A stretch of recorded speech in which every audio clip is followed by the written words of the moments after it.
숨겨진 기업부터 다양한 ETF들을 소개해드리는 나숲입니다. 오늘은 QQQ, 기술주 등과 조합하기 좋은 숨겨진 ETF 하나를 소개해드리려고 합니다. 해당 ETF는 엄청난 배당 성장과 함께 포트폴리오 관점에서 분산으로 모아가기 굉장히 좋다고 판단되니 한 번씩 확인하시면 좋을 듯합니다.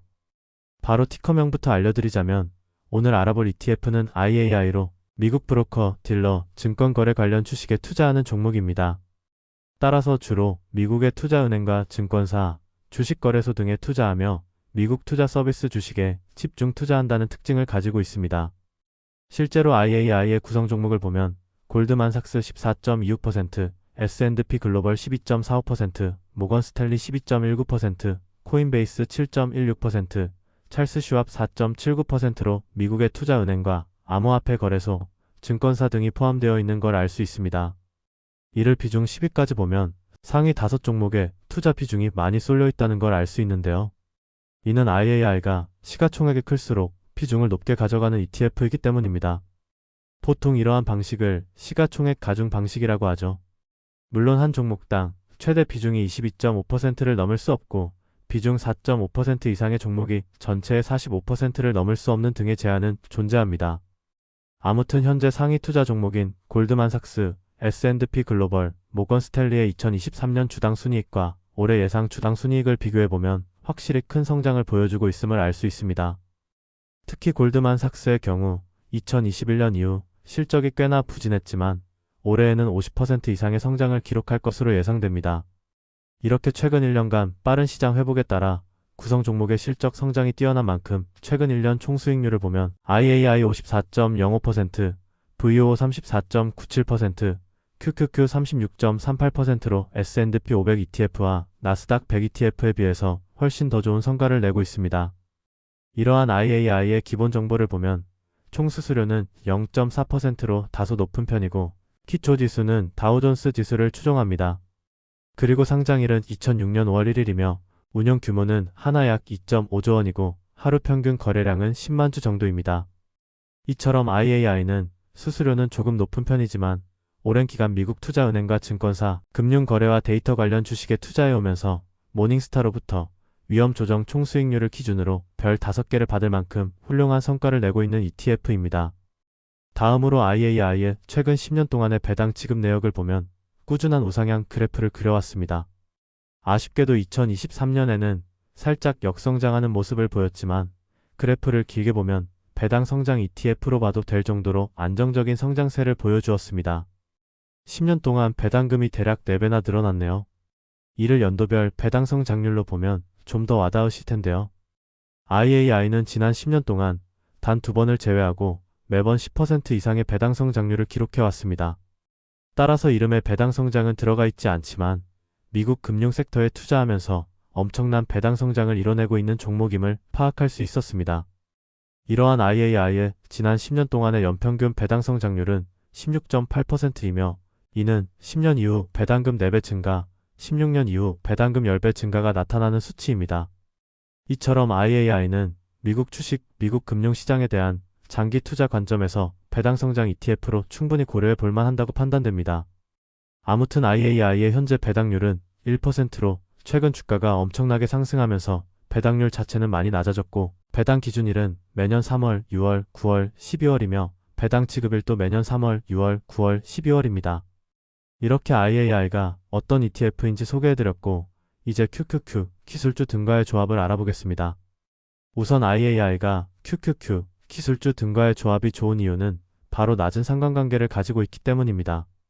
최근 10년 동안 QQQ와의 상관관계를 IAI, VOO, SCHD와 비교해보면 IAI 0.65, VOO 0.92, SCHD 0.73으로 IAI가 QQQ와의 상관관계가 가장 낮습니다.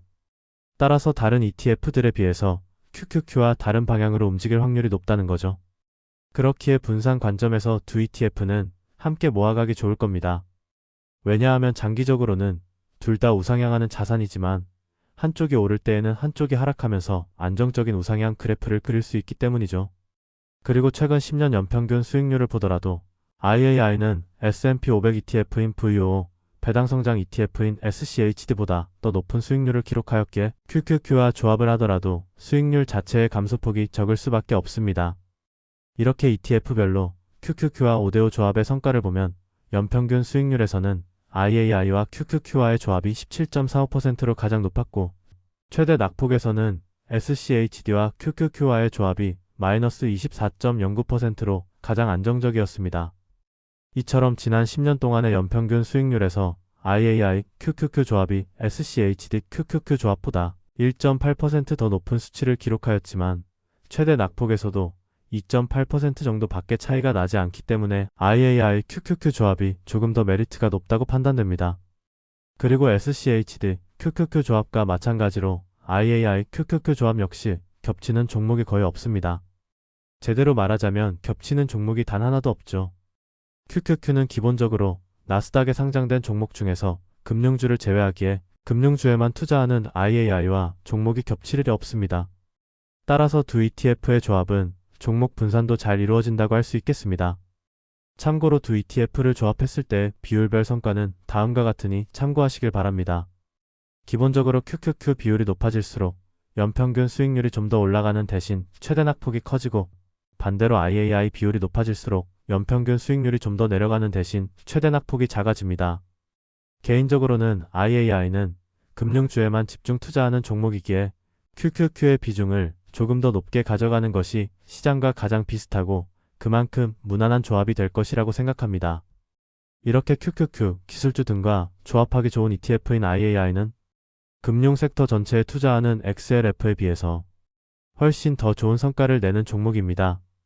1년, 3년, 5년 모든 구간에서 더 높은 총수익률을 기록하였죠.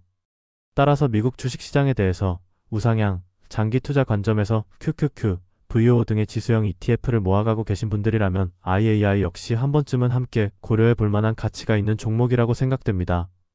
SCHD보다는 안정성이 떨어질 수 있지만 수익률, 배당 성장 관점에서는 오히려 더 나을 수도 있기 때문이죠. 물론 애초에 IAI의 수익률이 워낙 뛰어난 편이기에 굳이 조합을 하거나 분산 투자한다는 관점이 아니더라도 충분히 투자할 메리트는 있다고 판단됩니다. 개인적으로도 골드만삭스, S&P 글로벌, 모건 스탠리의 비중이 엄청나게 크다는 점만 조금 아쉬울 뿐 전체적, 종합적인 측면에서는 정말 훌륭한 ETF 중 하나라고 생각합니다.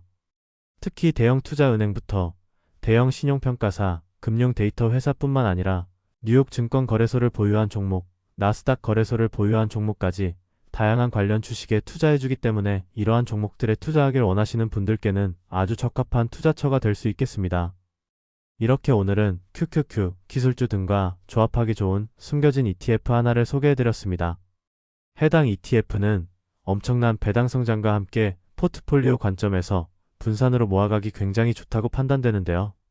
무엇보다 S&P 글로벌, MSCI 등 든든한 배당 성장주가 많이 포함되어 있다는 점에서 눈길을 끌었던 것 같습니다. 하지만 확실히 아쉬운 부분은 상위 5종목의 비중이 워낙 커 다른 종목의 비중이 작다는 것이고, 그만큼 상위 종목의 성과가 중요하게 작용한다는 점입니다. 그렇기에 이 부분이 아쉬운 분들은 IAI에 투자하면서도 IAI의 구성 종목을 참고해서 가장 마음에 드는 몇 종목을 추가로 매수하여 비중을 임의로 늘리는 방법이 있겠습니다. 기본적으로 장기 투자를 하실 분들은 이렇게라도 확실하게 자신의 스타일을 반영해야 나중에 후회가 없으리라 생각됩니다. 10년 이상의 장기 투자를 하게 된다면 비중 1%만으로도 엄청나게 큰 차이가 날 수도 있기 때문이죠. 아무튼 이렇게 오늘은 시장에 잘 알려지지 않은 ETF 하나를 알아보았습니다. 하루 거래량이 10만 주 정도로 인기가 그리 많은 ETF는 아니지만 엄청난 배당 성장과 훌륭한 장기 성과를 확인해 볼 수 있었습니다. 그럼 앞으로도 다양한 주식과 ETF를 발굴해서 소개해 드릴 수 있도록 노력하겠습니다. 오늘도 끝까지 시청해 주셔서 감사드립니다.